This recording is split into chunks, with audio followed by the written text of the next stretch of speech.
নমস্কার, আমি Shovan from Tally Prime for beginners. ধন্যবাদ আপনাদের সকলকে ট্যালি প্রাইম ফর বিগিনার্স চ্যানেলটিকে লাইক করার জন্য, শেয়ার করার জন্য এবং সাবস্ক্রাইব করার জন্য এবং এই চ্যানেলটিকে ফলো করার জন্য অসংখ্য ধন্যবাদ আপনাদেরকে।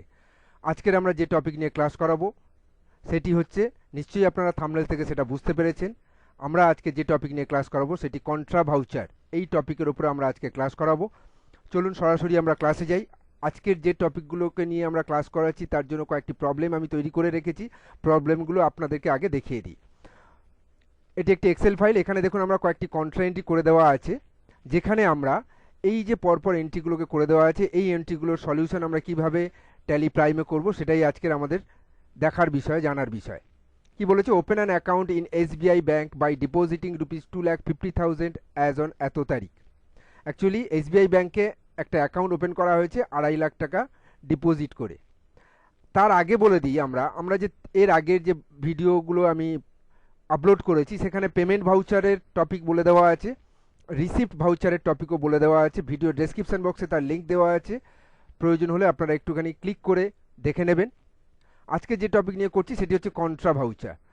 তো পেমেন্ট ভাউচার মিনস কি না? পেমেন্ট ভাউচার মানে any type of payment through cash or bank. আমাদের কোম্পানির তরফ থেকে আমরা যদি কোনো পারপাসে কাউকে কোনো টাকা পয়সা দিয়ে থাকি, সেই ধরনের এন্ট্রিগুলোকে আমরা F5 পেমেন্ট ভাউচার থেকে আমরা পাস করে থাকি, পেমেন্ট ভাউচার।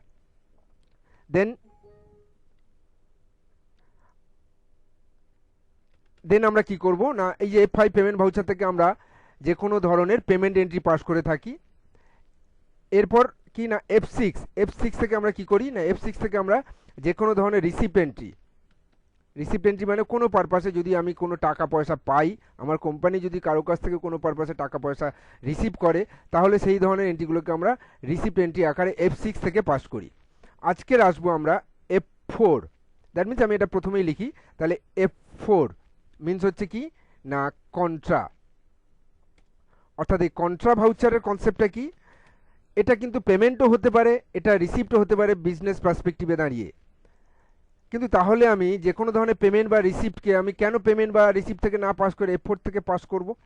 অর্থাৎ যদি কোম্পানি তরফ থেকে কন্ট্রা এন্ট্রিটা কখন হবে না, যদি দেখেন যে টাকা রিসিভ হচ্ছে বা যে টাকা পেমেন্ট হচ্ছে সেই দুটো রিলেশন, অর্থাৎ ডেবিট এবং ক্রেডিট মোডের যে রিলেশন, সেই দুটো রিলেশন যদি আমাদের ক্যাশ এবং ব্যাংক রিলেটেড টপিকের ওপর বেস করে দাঁড়িয়ে থাকে, সেক্ষেত্রে আমরা সেটাকে ডিরেক্ট F5 পেমেন্ট মোড থেকে না করে বা F6 রিসিভ মোড থেকে না করে সরাসরি আমরা F4 কন্ট্রা মোড থেকে পাস করব। উইথ এক্সাম্পল, দেখুন এখানে এসবিআই ব্যাংকে একটা অ্যাকাউন্ট ওপেন করা হয়েছে, তার মানে এসবিআই ব্যাংক টাকা রিসিভ করছে, এটা personal account, debit the receiver, সেই অনুযায়ী এসবিআই অ্যাকাউন্ট এখানে ডেবিট হবে। এবং টাকা যে 2.5 লাখ টাকা ডিপোজিট করা হয়েছে, তার মানে আপনার কোম্পানির ক্যাশ থেকে টাকাটা বেরোচ্ছে 2.5 লাখ টাকা। তাহলে এই যে 2.5 লাখ টাকাটা ডিপোজিট করা হচ্ছে, অর্থাৎ উল্টো দিকে ক্যাশ দাঁড়িয়ে আছে। তাহলে দেখুন একদিকে ডেবিটে আমি এসবিআই ব্যাংক পাচ্ছি, উল্টো দিকে ক্রেডিটে আমি ক্যাশ পাচ্ছি। এই যে একদিকে ডেবিট ব্যাংক আর একদিকে ক্রেডিট ক্যাশ, বা আদারওয়াইজ একদিকে ডেবিট ক্যাশ, আদারওয়াইজ উল্টো দিকে ব্যাংক ক্রেডিট। এই যে ডেবিট ক্রেডিটের মধ্যে ক্যাশ এবং ব্যাংক রিলেশন ছাড়া অন্য কেউ ঢুকছে না। কিন্তু এই ধরনের যে সকল এন্ট্রিগুলোকে আমরা করে থাকি, সেগুলো সবই আমরা ট্যালি প্রাইমে কন্ট্রা ভাউচার থেকে, অর্থাৎ F4 মোড থেকে আমরা কিন্তু পাস করে থাকি। তো চলুন আমরা পরপর ট্যালিতে ঢুকে আমরা পরপর এই প্রবলেমগুলোকে সলিউশন করি। তার আগে আপনারা এই টপিকটা স্ক্রিনশট করে রাখুন, যাতে আপনাদের প্র্যাকটিসের সময় এটা কাজে লাগে। আমিও এর একটা স্ক্রিনশট করে রেখেছি। সরাসরি আমরা এখন তাহলে ঢুকছি ট্যালি প্রাইমে। ট্যালি প্রাইম সফটওয়্যারটাকে ওপেন করে নিলাম। যতক্ষণ ওপেন হচ্ছে ততক্ষণ আপনাদের সকলকে ধন্যবাদ এবং অনুরোধ করব, ভিডিওটি দেখার সময় নিচে যে সাবস্ক্রিপশন বাটনটি থাকবে অবশ্যই চ্যানেলটিকে সাবস্ক্রাইব করে দেবেন এবং ভিডিওটিকে লাইক করবেন। ধন্যবাদ। চলুন আমরা তাহলে এখন ঢুকছি continue in educational mode. Educational মোডে ঢুকলাম। ঢোকার পর আমরা এখান থেকে সরাসরি চুজ করব ট্যালি প্রাইম ফর বিগিনার্স। আমার যে কোম্পানি, সেই কোম্পানিতে আমি ঢুকে গেলাম। তো কোম্পানিটা ওপেন হয়ে গেল। ওপেন হয়ে যাওয়ার পর সরাসরি আমরা এখান থেকে চলে যাব ভাউচার মোডে। কোনো দিকে না থেকে সরাসরি আপনি ভাউচার মোডে চলে যান। ভাউচার মোডটাকে চুজ করে এন্টার প্রেস করলাম। করার পর দেখুন ডিফল্ট এখানে পেমেন্ট ভাউচার ওপেন হয়ে আছে। এরপর আমাকে যদি রিসিভ ভাউচারে যেতে হয়, তাহলে নিশ্চয়ই আগের ভিডিওতে আমি বলে দিয়েছিলাম রিসিভ ভাউচারের শর্টকাট কি ছিল। F6 for receipt voucher and then F4 for contra voucher। এখানেও আমরা ডাবল এন্ট্রি সিঙ্গেল এন্ট্রি দুটো মেথডই আমরা করে দেখাবো।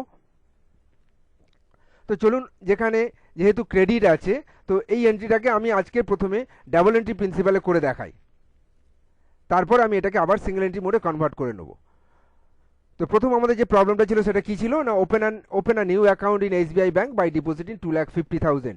তাহলে আমার জার্নাল এন্ট্রি অনুযায়ী কি হবে, এসবিআই ব্যাংক টাকা রিসিভ করছে পার্সোনাল অ্যাকাউন্টের নিয়ম হচ্ছে ডেবিট দ্য রিসিভার, সেই অনুযায়ী এসবিআই ব্যাংক কিন্তু এখানটায় ডেবিট হবে। তো আমি সরাসরি তাহলে এসবিআই ব্যাংকে চলে যাব, বাট এখানে ক্রেডিট চাইছে প্রথমে। তো এখানে যেহেতু ক্রেডিট চাইছে আপনার জার্নাল এন্ট্রি কনসেপ্ট চেঞ্জ হবে না, শুধু চেঞ্জ হবে কি যেটা ক্রেডিট সেটাকে আমি আগে নিয়ে আসবো। তার মানে হচ্ছে কি এসবিআই ব্যাংক টাকা রিসিভ করছে মানে ক্যাশ থেকে টাকা বেরিয়ে যাচ্ছে, তার মানে সেই অনুযায়ী ক্যাশটা হবে ক্রেডিট। সো আমি এখানে ক্রেডিটে প্রথমে ক্যাশ চুজ করলাম, করার পর 2,50,000 এখানে বসিয়ে দিলাম। নেক্সট এন্টার প্রেস করবো, যদি এখানে আমার নেগেটিভ ক্যাশ দেখাচ্ছে দেখাক, অসুবিধে নেই। ডেবিটে আমি এরপর এন্টার প্রেস করবো, করার পরে আমি এখান থেকে চুজ করব SBI bank. SBI bank choose করলাম, 2.5 লাখ টাকা এসবিআই ব্যাংকে চলে এলো, ব্যাস হয়ে গেল। এই হচ্ছে SBI bank account debit two cash account. এবারে ন্যারেশনে আমি এখানটা চেক নাম্বারের অ্যামাউন্টটা নিয়ে নিয়েছে, সরি চেক না, এটা ক্যাশে। এখানে দেখুন একটা জিনিস, যেহেতু আপনার ক্যাশে টাকা ডিপোজিট হচ্ছে, আপনারা জানেন নিশ্চয়ই ব্যাংকে যখন টাকা ডিপোজিট করা হয় নগদ অর্থে, তখন সেখানে কিন্তু আমাদেরকে বলে দিতে হয় কত টাকার নোট আমাদেরকে ডিপোজিট করতে হচ্ছে। তো সেই অনুযায়ী আমি এখান থেকে সরাসরি একটা সংখ্যা বসিয়ে দেবো। সাপোজ হচ্ছে এখানটা আমার হচ্ছে 2.5 লাখ টাকা, মানে আপনার 500টা বসিয়ে দিলাম, ব্যাস সরাসরি 500 টাকার নোট এখানে জমা করছি। তো তার একটা রিপোর্ট আমি এখানে বলে দিলাম। এবারে সেই অনুযায়ী আপনার 500 টাকার নোট, 200 টাকার নোট, 100 টাকার নোট কটা কি কাউন্টিং করে তো আপনারা জমা দেন। যখন জমা দেন ব্যাংকের কাছেও যেমন হিসেবটা থাকছে, সেই অনুযায়ী আপনার কোম্পানি অ্যাকাউন্টসের কাছেও যেন তার হিসেবটা মেনটেন করা থাকে। তার জন্যই কিন্তু এখান থেকে পুরোপুরি সেই ডিসিপ্লিনটাকে মেনটেন করে আমরা অ্যাকাউন্টস পাস করে থাকি। এন্টার ব্যাংক নেম, সাপোজ এখান থেকে আমরা একটা ব্যাংক নেম, এখানে যদিও করা হয়নি, স্পেসিফাই ব্যাংক নেম করতে বলেছে। তো এটা আমরা যখন এসবিআই ব্যাংক এখান থেকে দিয়ে দিলাম, ব্যাংক অফ ইন্ডিয়া, এন্টার, ব্যাস হয়ে গেল। এরপর ন্যারেশনে being amount deposited to SBI bank with opening a new account. Just যদিও আমি এখানে নিউ অ্যাকাউন্ট আর ওপেন করিনি, কারণ এসবিআই ব্যাংক আমার অলরেডি ট্রানজ্যাকশানে করা ছিল আগে, আমি সেই লিঙ্কটাই করা আছে আর কি এখানটায়। এন্টার প্রেস করে আমি এখানটায় সেভ, আচ্ছা সেভ করার আগে অবশ্যই করে মাথায় রাখবেন ডেটটা। আমরা সব ঠিক করি কিন্তু অনেক সময় মাথায় রাখবেন এটা, যে ডেটটা কিন্তু অনেক ক্ষেত্রে আমরা স্কিপ করে বেরিয়ে যাই, সেই জন্য ডেটটা কিন্তু খুব এসেন্সিয়াল। 1/4 এই কাজটা করা হয়েছে, তাহলে আমি এখান থেকে 1/4/2024 দিয়ে দিলাম, ব্যাস ডেটটা নিয়ে নিল, 1 এপ্রিল এখানটায় নিয়ে নিয়েছে। এরপর এন্টার প্রেস করে সেভ। তো এই ছিল আমাদের ডাবল এন্ট্রি মোডে যদি আমরা কন্ট্রা ভাউচারের মাধ্যমে ক্যাশ ব্যাংক রিলেটেড কোনো ট্রানজ্যাকশনকে আমরা পাস করি। এবারে আমরা আসবো সেম এই একই এন্ট্রিটাকে যদি আমি সিঙ্গেল এন্ট্রি মোডে কনভার্ট করি তাহলে কি করব। আমি এই এন্ট্রিটাকে আর দ্বিতীয়বার করব না, তার জন্য আমি কি করলাম যে এই এন্ট্রিটাকে আমি প্রথমে ডিলিট করে দেবো। এর আগের পেমেন্ট ভাউচার এবং রিসিভ ভাউচারেও আমার ডিলিট এন্ট্রি কিভাবে করা হয় ইনস্ট্যান্ট জার্নাল এন্ট্রি মোড, সেটা আমি দেখিয়েছিলাম। এখানে আরও একবার বলে দিচ্ছি, ডিরেক্ট এখান থেকে আমরা পেজ আপ কি প্রেস করব, ওই স্পেসিফিক ডেটে যে এন্ট্রি থাকবে সেটা আপনাকে দেখিয়ে দেবে। পেজ আপ প্রেস করতে দেখুন এন্ট্রিটা ওপেন হয়ে গেছে। এখান থেকে আমরা ডিলিট করার জন্য শর্টকাট কি ব্যবহার করব, Alt+D করলে মেসেজ আসবে, ইয়েস করে দিলাম। নেক্সট আমরা আসবো এরপর সিঙ্গেল এন্ট্রি মোডে যদি এই এন্ট্রিটাকে করতে হয় তাহলে আমরা কিভাবে করব। তো সিঙ্গেল এন্ট্রি মোড কনভার্ট করার জন্য আমরা কি করব না, প্রথমে এখান থেকে Ctrl+H প্রেস করব, Ctrl+H করলে দেখুন এখান থেকে আমি চুজ করতে পারবো single entry option. Single entry অপশানটাকে চুজ করে নিলাম, ব্যাস এখানে অ্যাকাউন্ট চলে এলো। আপনার এখানে অ্যাকাউন্টসে কি হবে, এখানে চুজ করলাম এসবিআই ব্যাংক।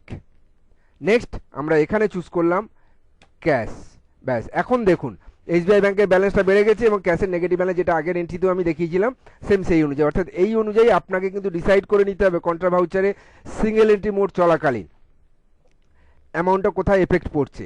সব থেকে ভালো মাথায় রাখবেন কি না, যেটা ডেবিট হবে সেটা অ্যাকাউন্টসের মোডে ঢুকবে, আর যেটা ক্রেডিট হবে সেটা পার্টিকুলার্সের মোডে ঢুকবে। এটা কন্ট্রা ভাউচারের নিয়ম। অ্যাকাউন্টসের মোডে যেটা ডেবিট হবে সেটা ঢুকবে, আর পার্টিকুলার্সের মোডে ঢুকবে যেটা ক্রেডিট হবে সেটা। ব্যাস, এরপর এন্টার প্রেস করলাম, নেগেটিভ ক্যাশ দেখাচ্ছে দেখুন আমার এখানটায়। Enter, end of list. আর কোনো টপিক আমি ঢোকাবো না এখানে।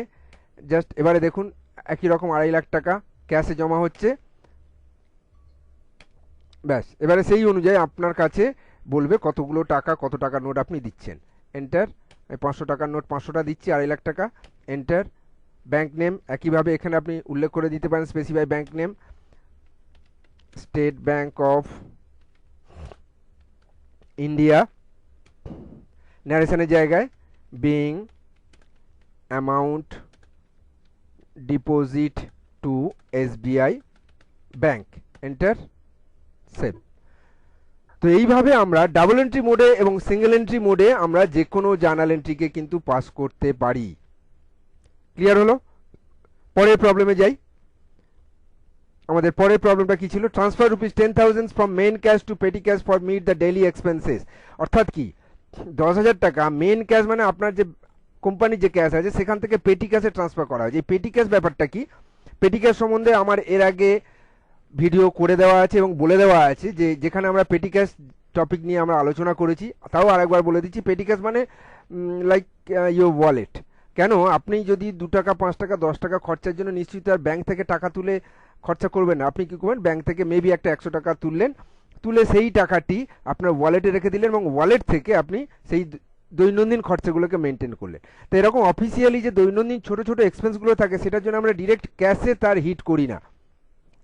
ক্যাশ থেকে কিছু টাকা আমরা পেটি ক্যাশে ট্রান্সফার করে রাখি। পেটি ক্যাশের একটা আলাদা লেজার বুক ওপেন করা হয়, সেখানে সেই ছোটোখাটো খরচার বিষয়গুলো আমরা উল্লেখ করে রাখি। তার জন্য আমরা কিছু টাকা খুচরো খরচার জন্য পেটি ক্যাশ থেকে পেটি ক্যাশে ট্রান্সফার করি। তো সেম একইভাবে এখানেও তাই।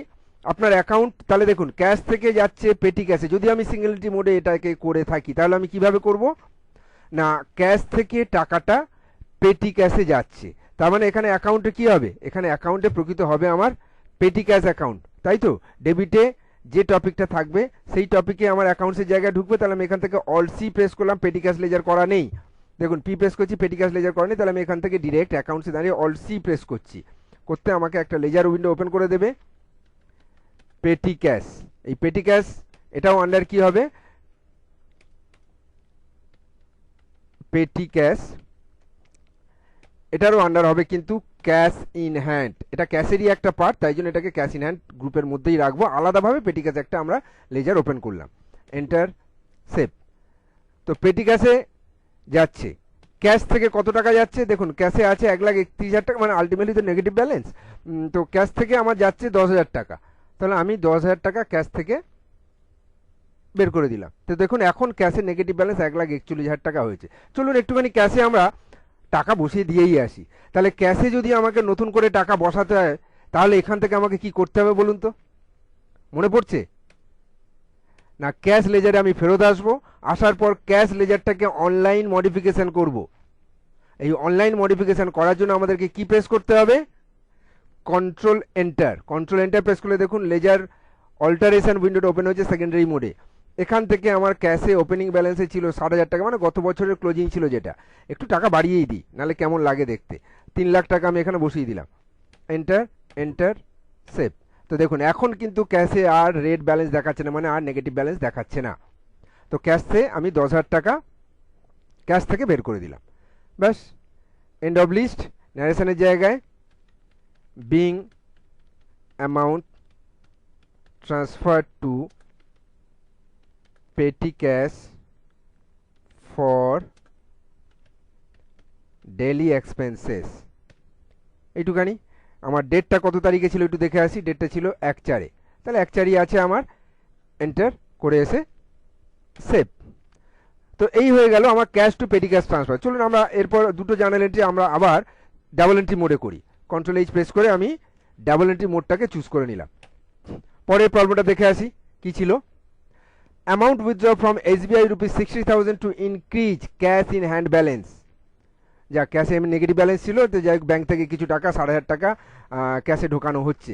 তাহলে এটাকে যদি আমরা জার্নাল এন্ট্রি আকারে পাস করি তাহলে কি করব, দেখুন টাকাটা কোথায় ঢুকছে, ক্যাশে ঢুকছে। কোথা থেকে ঢুকছে, এসবিআই থেকে ঢুকছে।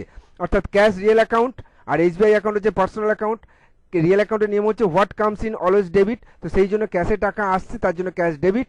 আর SBI bank personal account, personal অ্যাকাউন্টের নিয়মটা হচ্ছে কি না debit the receiver credit the giver, তো সেই অনুযায়ী এসবিআই এখানে গিভার, এসবিআই টাকা দিচ্ছে তার জন্য এসবিআই ক্রেডিট। তাহলে এই হয়ে গেল আমাদের journal entry cash account debit two SBI account. এবার আমরা জার্নাল এন্ট্রিটাকে পাস করব কন্ট্রা থেকে। তাহলে cash account debit two SBI, that means ক্রেডিটে এসবিআই। তাহলে আমি এখান থেকে এসবিআই ব্যাংক চুজ করলাম। কত টাকা? 60,000 টাকা। তো দেখুন যখনই আমি 60,000 টাকা নেব এসবিআই থেকে, অটোমেটিক্যালি কারেন্ট ব্যালেন্স কিন্তু এখানে হিট করবে, অর্থাৎ কারেন্ট ব্যালেন্স এখানে কমে যাবে। দেখুন 60,000 টাকা চুজ করলাম, 5,82,000 টাকা ব্যালেন্স সামথিং দাঁড়িয়েছে। ডেবিটে হচ্ছে আমাদের ক্যাশ 60,000 টাকা, ন্যারেশনের জায়গায় লিখে দেবো বিং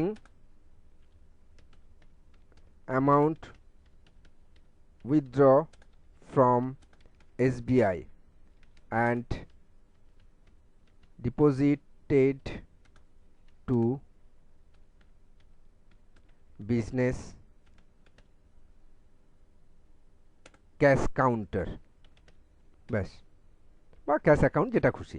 ডেটটা আমার কত তারিখে ছিল? না ডেটটা ছিল 1/5।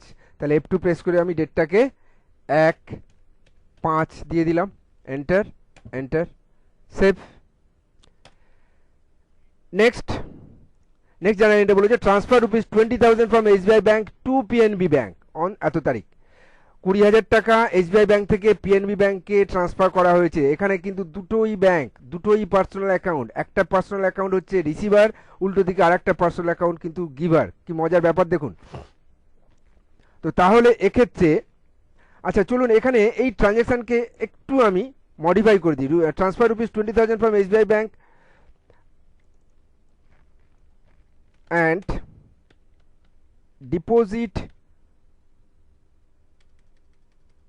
and deposit to PNB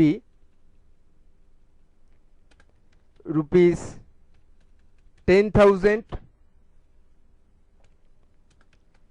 and balance amount deposit to business cash।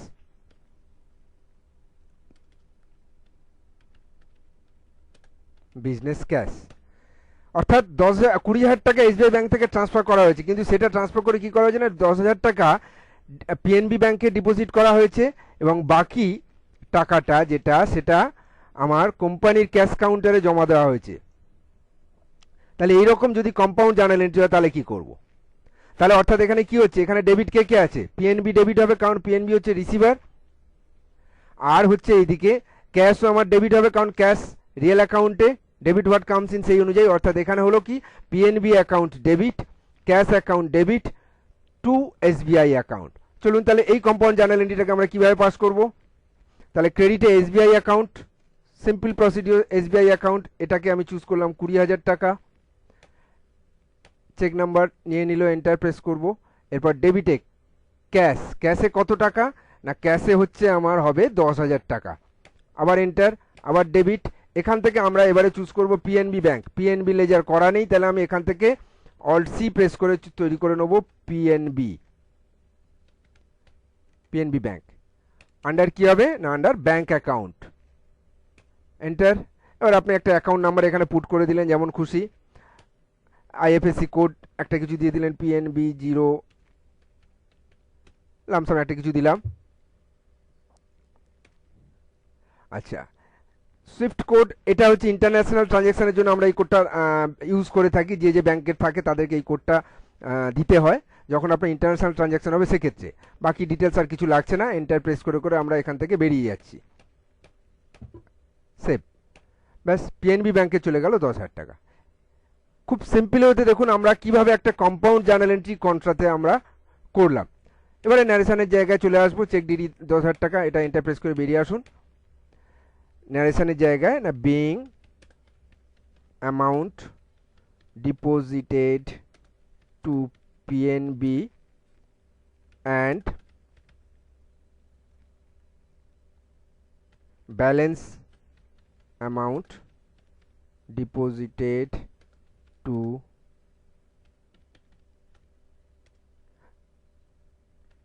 Business cash account. এই হয়ে গেল আমাদের compound journal entry in contra voucher. তাহলে আপনারা আজকে কি কি শিখলেন না, আজকে আমরা শিখলাম কিভাবে কন্ট্রা মোড থেকে আমরা single entry voucher entry pass করতে পারি, double entry voucher entry, double mode হচ্ছে আপনার সিঙ্গেল এন্ট্রি মোডে ভাউচার এন্ট্রি পাস করা বা ডাবল এন্ট্রি মোডে ভাউচার এন্ট্রি পাস করা, আমরা এটাকে পাস করতে পারি কিভাবে, কিভাবে আমরা সেম পুনরায় লেজার কিভাবে আমরা মডিফাই করে ব্যালেন্স বাড়িয়ে আসতে পারি, অথবা কিভাবে আমরা একই কন্ট্রা ভাউচার মোডে দাঁড়িয়ে আমরা কম্পাউন্ড জার্নাল এন্ট্রিকে তৈরি করতে পারি। ধন্যবাদ আমার সমস্ত সাবস্ক্রাইবার, সমস্ত ভিউয়ার্সদেরকে এই ভিডিওটিকে দেখার জন্য।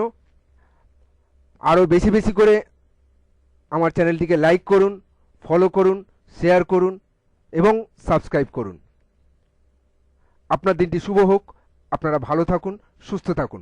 আবারও দেখা হচ্ছে নতুন ভিডিও নিয়ে নতুন আরেকটি দিনে। ধন্যবাদ।